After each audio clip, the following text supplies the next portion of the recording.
Hello po mga kababayan, kamusta po kayong lahat? And once again, welcome back to another episode of Simply Talkies Vlog. Ang pag-uusapan natin mga kababayan ay ito pong tungkol sa DA, sa DND at sa AFP. Pag pinagsama ko na po. No, bago po tayo magsimula, nais ko lang po itong i-flex yung Haya Nature Resort. Diyan po yan sa Barangay Panan, Botolan, Zambales.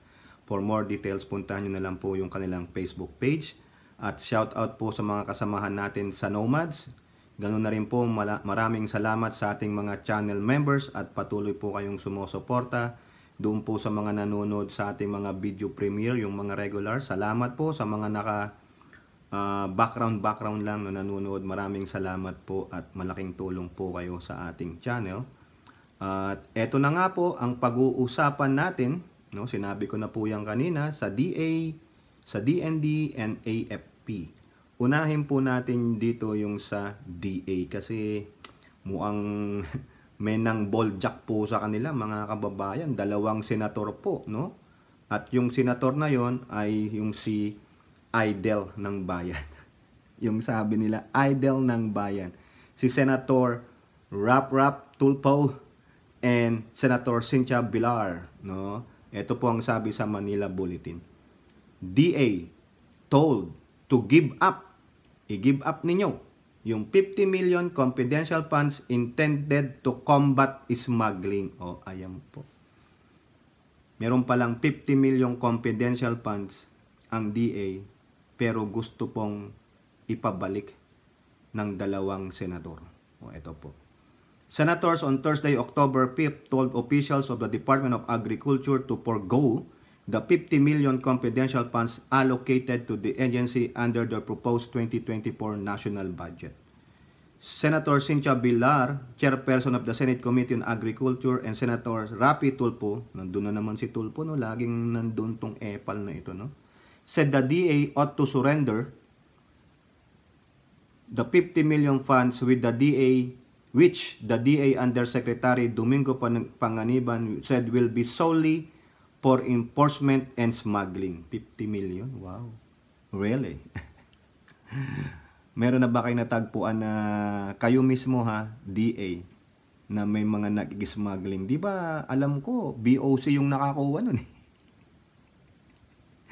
Remember, sabi po ng Pangulo, marami pang nakaimplantang mga tiwali dyan sa DA.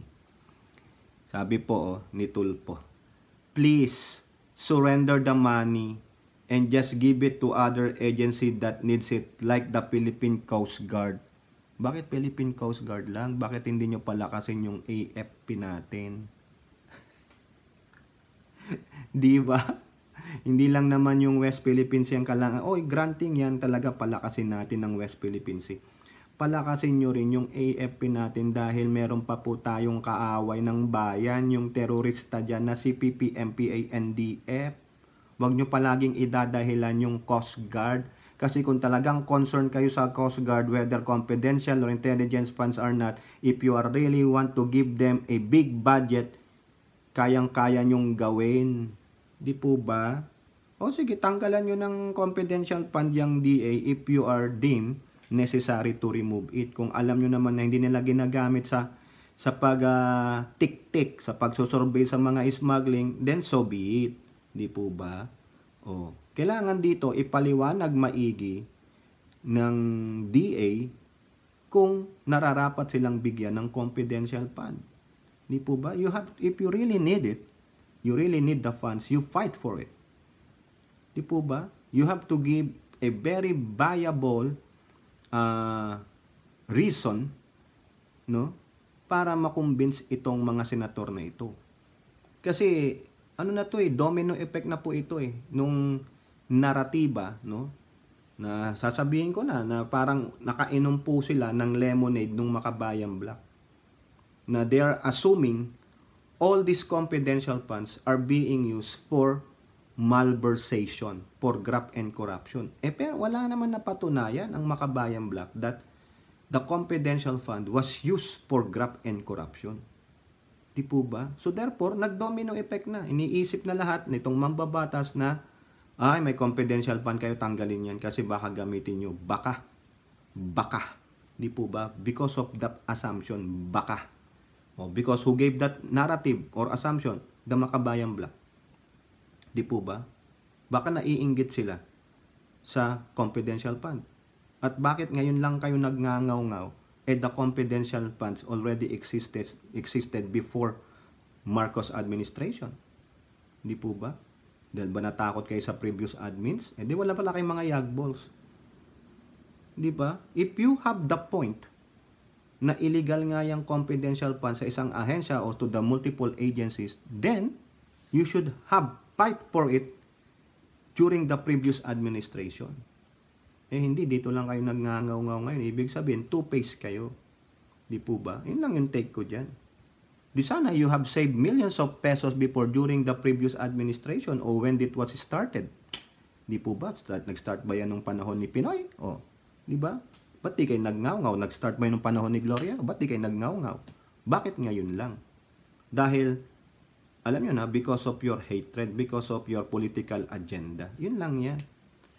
Villar also pointed out the DA will be merely duplicating the functions of law enforcement agencies tasked to combat smuggling activities if they will be given the confidential fund. O sino po ang nag-aano ng agency nagko-combat ng smuggling? O di ba BOC, one of them. O, sino pa? The enforcement agency against smuggling and cartel will be coming from the law enforcement agency. O sino nga po? Mga police. Ganon? Ayun ba yung mandate nila? According to DA Assistant Secretary for Inspectorate and Enforcement James Layug, the agency was given the 50 million confidential fund allocation when the national expenditure was released. But Tulfo said the DA should just return the money. If it was given to you and you don't need it, then just return it. And then, sana i-justify nito, itong mga taga-DA, that you really need it. Kasi kung hindi nyo i-justify yan, itong si Tulfo, igigit at igigit niya yan. Sisigawan lang kayo dyan. Pag ako yan, kung ako yan, igigit ko, kailangan ko yan. I have to defend it. Sigawan man ako ni Tulfo, sabihin ko sa kanya, hoy, wag mo akong sigawan. Kulong mo ako kung gusto mo akong ikulong, i-justify ko sa'yo bakit ko kailangan ng confidential fund. Diba, Robin? Matapang eh. Yung mga ganyan, yung mga ganyang senador, sigaw ng sigaw, no? Yung sasapakin pa daw, o, di sapakin mo ako, ay ano kang senador ka. Di ba? Kasi itong mga to, baw lang ng baw sa mga ganun eh. Tapos paglabas nyo, mura kayo ng mura, dapat ganito. Wala. So palpalin nyo si Tulfo minsan. Diba? Sinasabi niya, oh, it's time for you to speak. Biglang nakakailang buka ka pa lang eh. Sumisingit na. Pag ako talaga yun, talagang barahin ko siya eh. Di ba lang i-contempt mo ako? Hindi ko contempt mo sa akin. Ibalahura ka. Hindi mo ako pinapatapos. Di ba? Oo. Nasabi ko sa inyo. Pag akong gawin nilang resource person, tapos sigawan nila ako doon, sabihan ko talaga sa'yo, hey, you don't have the right to yell at me. You're not my mom. Di ba? What is your right to yell at me? Nasa mandate mo ba yan? As a senator, na sigawan ako, then you want me to speak, but I just utter a word, o silabay pa lang eh. Umentra ka na. You did not give me a chance to talk. Di ba? Anyway, the PMP is there. The BOC is also there to combat smuggling. Okay. Just cancel it. You don't need confidential funds. 50 million is 50 million. That's a lot of money. When Layog tried to convince the Senate panel that the DA will need the confidential funds, Villar interjected saying she doesn't want to argue with Tulfo regarding the DA's confidential fund and told the DA to be creative in how they can perform their mandate without the need for such allocation. Isa rin pala tong si Villar eh. Anak ng siopa, oh. Isa ka rin pala. Takot ka pala kay Tulfo. Ano ba yan? Man, come on. Ano ka pa man din, oh. Sa committee ka pa man din ng agriculture, Villar. You should support this department. Kung talagang gusto mong i-try ninyo kung kaya nilang i-curtail itong smuggling. Kung wala silang ginawa dyan, then so be it. Sa next hearing, gisahin nyo sila. Ilan to lang argumento ni Villar na ayaw niya makipag-argumento kay Tulfo. Nakakahiya naman po yan. Hindi justifiable. Dinidepend nga ni Layog pala. Kinukonvince ni Layog na kailangan nila. Tapos sasabihin ni Villar, ay wag na, ibalik nyo na lang. Ayaw ko maki-argue kay Tulfo. Come on. Kaya ka nga nasa Senado eh. You should be good in debating. Di ba? Ay, Diyos mio naman. Nasaan ang suporta? If the DA, ito sabi, di ba, with Layog tried to convince the Senate panel that the DA will need the confidential funds, Villar interjected, saying she doesn't want to argue with Tulfo. Why? You cannot even argue with Tulfo? Mag-oo ka na lang kay Tulfo? What kind of reasoning of that? Ayaw ko makipag-argue sa kanya. Sige, balik nyo na lang para wala nang usapan. Paano naman yun? Dinidepensa nga nila eh. Where's the support? Come on. Kung ako kay Pangulong Bongbong, no, we need it. Give it. Di po ba? You just follow him in what you will do with the 50 million. I don't want to be answering Senator Tulfo because of your 50 million allocation. Give up, surrender kay Tulfo. Na-high blood ako. Tama na nga ito. Kakaya naman, natakot kay Tulfo. Ano yan? Dictatorship? Ganon? Layog, ipaglaban nyo yan. Kung talagang kailangan nyo, ipaglaban ninyo. Huwag kayong maging ma'am. If you think na talagang kailangan ninyo, you will need it because you want to really help the President and the DA Secretary to combat this smuggling in your department and to assist the BOC and the police, fight for it. Di po ba? Grabe naman, oh. Hindi lang sa tinakot kay ni Tulfo. Di po ba? Siyempre, ang dami rin trabaho ng pulis. The BOC, trabaho rin nila yan. But if there's another agency that can aid them, much better. Ngayon, kung the next napag-alaman na minalburst ninyo, graft and corruption, then you should be penalized for that. You should be responsible for that. Pero dito,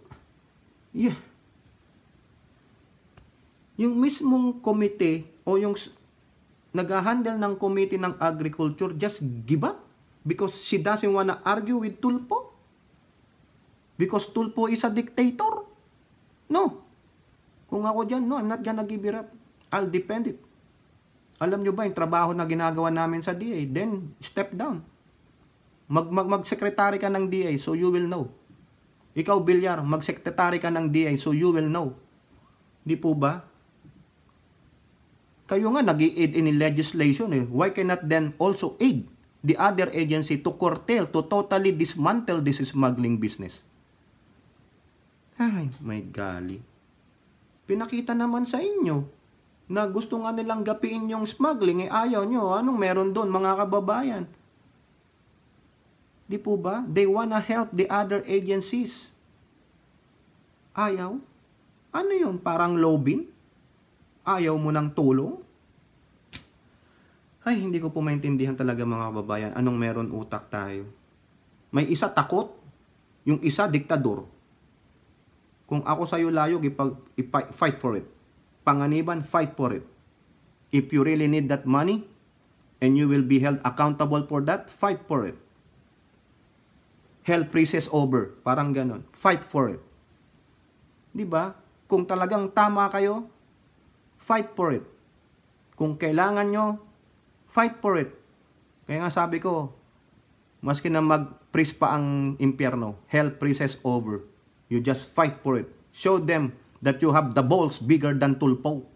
Huwag kayong patakot dyan kay Tulfo ng siopaw. Nananakot lang yan. Di po ba? Oh, na-high blood na naman ako. Punta na tayo sa kabilang topic. Mahirap na.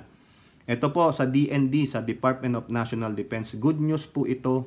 No, kasi itong ating magaling na Secretary ng National Defense ay meron pong good news sa atin. Ito po, yung kanilang tuloy-tuloy na modernization ng ating AFP at ng ating depensa. Ayan po sa politiko. Tuloy na Teodoro sees timely delivery of new missile system. Ayun, saan kaya tayo bumili ng missile system na ito? The deliveries of the Philippines BrahMos cruise missile system will proceed as scheduled at the end of this year, DND Secretary Teodoro said. Supposedly at the end of the year, that is the contract. As far as I am concerned, tuloy na ito. It will proceed, said in an intense interview with reporters during the reception held for the National Day and Armed Forces of the Republic of Korea in Taguig City. Indian Ambassador to the Philippines, Shambhu Shata Kumaran, earlier assured the DND chief of the timely delivery of the BrahMos cruise missile platform acquired by Manila for its shore-based anti-ship missile. Wow, mukhang India ang magpro-provide sa atin. The BrahMos cruise missile can be launched from a ship, aircraft, submarine, or land. Oh, wow, hindi ko po mapapakita sa inyo dito. Baka mapalo po tayo ni YouTube, no? It has a top speed of around Mach 2.8, around 3,400 kilometers per hour. Ay, ang bilis nito. And can carry warheads weighing 200 to 300 kilograms.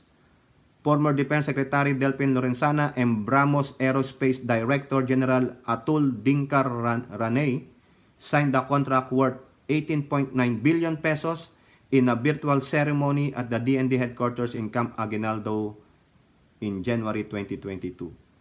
3 batteries for the BrahMos cruise missile will be acquired by the country under the contract. Ay, tama naman po yan. Napakaganda. At kung maalala nyo, no, doon po sa, yung nagsalita po si Senate President Mick Zubiri, sabi niya na suportado niya po yung pagtaas ng budget ng DND. Sabi niya, we will buy something. Pag-uusapan nila sa executive session that we will buy something, sabi niya. Di po ba? Hindi nila sasabihin kung ano yung bibilin nila. Pero ito, hindi po yata ito kasi nabili na to eh. I-deliver na lang po. Di ba? Ayos yan. Fortify your defense. Ay, cruise missile. Ito pa ulit sa Politico News. DND topic pa rin to. Making a list. Checking it twice. Santa Claus is coming to town. Ay, mali. Mali pala. Kanta pala yun. Ayan. Making a list. Checking it twice. DND to seek Marcos approval for new multi-role fighters. Uy, another aircraft ito. Sana naman. DND Secretary Gibo Teodoro Jr. said Tuesday night they have delivered on a new set of specifications and quantity for the country's multi-role fighter program. Ay, nagbigay na po sila ng listahan kay Pangulong Marcos. Baka i-grant niya yan sa making it list, checking it twice, gonna find out it going tonight. Santa Claus is coming tonight. Di ba? Malay nyo. December 25. Gido, approve. Which they will present to President Marcos Jr. for approval. On the multi-role fighter, we just said to be approved by the President. A new set of specs that we need and a new quantity. We deliberated upon it. There are few tweaks. Talaga naman. He said the terms of reference for the project came out on Monday. It came out yesterday, Monday. Our TOR for the multi-role fighters, and then once it approved by the President, the terms of reference will go to Horizon 3 of the Armed Forces of the Philippines Modernization Program. There is a new Horizon 3 which we have to present to the President for him to approve. Baka meron pang Horizon 4. Nasaan yung Horizon 1? Horizon 2. He also said that AFP Chief General Romeo Browner Jr. and the undersecretaries gave their thoughts on the specification and the revised Horizon 3. We talk about with the Chief of Staff the specification. Our undersecretaries put their 2 cents worth. Nagbigay daw ng 2 cents. Ako hanggang 1 cent lang penny. They will come out with that and the rest of the new Horizon 3 and then we will submit to the President for approval. Teodoro, however, did not give details on whether the new Horizon 3 that they will present to the Chief Executive is part of the ongoing re-horizoning and re-strategization efforts of the AFP Modernization Program. Ayan pala yan. Initially, the AFP Modernization Program Horizon 3 is scheduled for 2023 to 2028. while Horizon 2 is from 2018 to 2022, and Horizon 1 is from 2013 to 2017. Oh, meron na palang 1 and 2. Siyempre, kung may 3, may 1 and 2. Oh, yeah. Kaya mong sasabihin, may number 3 ako. Ha? Ibig sabihin, may 1 and 2. Ay, napakaganda po nito, no? I-deliver na yung mga missile, no? BrahMos daw. Ito naman, multi-role functions, eroplano. Ito, Horizon nga eh, Horizon, di ba? Oh, eroplano, sana naman, ano bang magandang eroplano? F-35. Tama po ba? F-35, mahal nun. No? Oh, eto, punta tayo dito. Military din ito, mga kababayan. Sabi ko sa inyo, AFP naman, Armed Forces of the Philippines. Ano ang good news nila? Para naman maiba tayo. Hindi tayo dun sa WPS, hindi tayo kay Sara, hindi tayo kay Pangulo. Pero ano to? AFP, o Manila Times.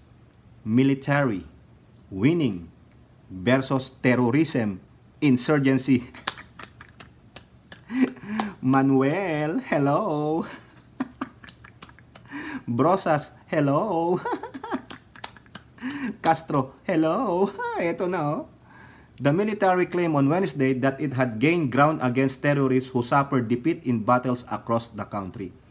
Recently, 4 remnants of the Abu Sayyaf group laid down their arms following a relentless military campaign against terrorists. Tingnan nyo, ang dami no?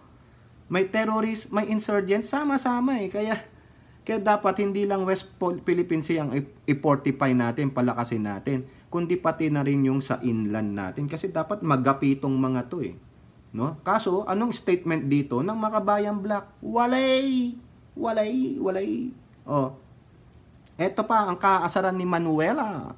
As government forces push hard on the terrorists, army troops scoured through New People's Army's combatants' lairs and recovered 7 war material after a first class in the hinterlands of Minsalay Town in Oriental Mindoro. Ayan, pinasok daw po ng ating mga tropa ang itong mga kuta ng MPA at nakakuha sila ng mga 7 war material. Diyan, Oriental Mindoro to.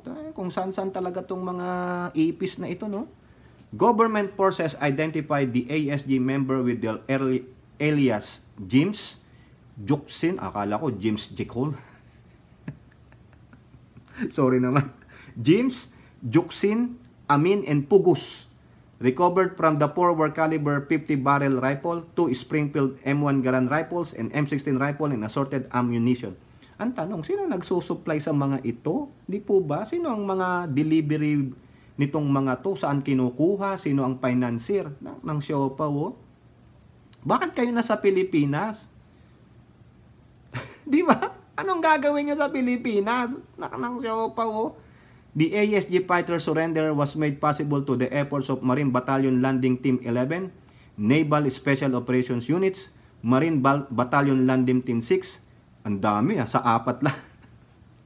4 lang yung kalaban, no? Ang dami sumama. 1102 Infantry Brigade, Ministry of Public Order and Safety of the sa Bangsamoro in Mindanao and the Intelligence Unit. Meanwhile, a member of the weakening guerrilla front Sendong of the MPA surrendered without firearms to the troops of the 10th Infantry Battalion in Sitio Tongo, Barangay Namut, Tudela, Misamis Occidental. Nako, all over the Philippines itong mga MPA na to. Kanina sa Mindoro, ngayon naman sa Misamis Occidental. Diyos mio.